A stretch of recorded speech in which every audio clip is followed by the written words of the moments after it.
There's clearly a group of young people who are extremely militant in Hong Kong, who are willing to take pretty drastic action in order to attack the institutions and subvert the normal running of the government processes in Hong Kong. I mean, obviously that's out of order.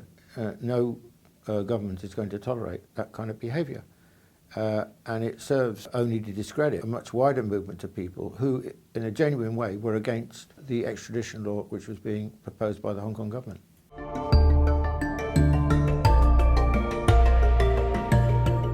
But, you know, I think the great problem with the British on Hong Kong is they're a bunch of hypocrites. I mean, you know, 150 years, they've gone about democracy and all that kind of thing, and they never introduced any democracy in Hong Kong. They did introduce the rule of law. That was good. But their democratic record in Hong Kong is virtually non-existent.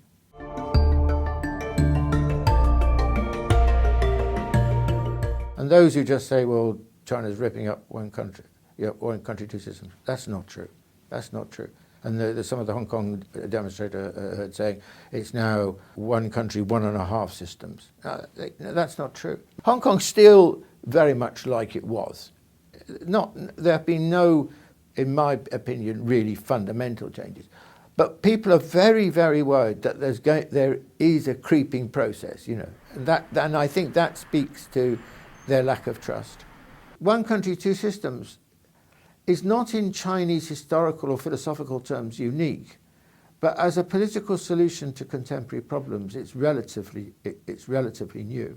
And I think it was a very original an innovative piece of thinking. There is at the heart of the problem a contest about how to interpret that notion, and it's difficult to see that being. Well, that's not going to be quickly resolved. That's going to have to be worked out over a long period.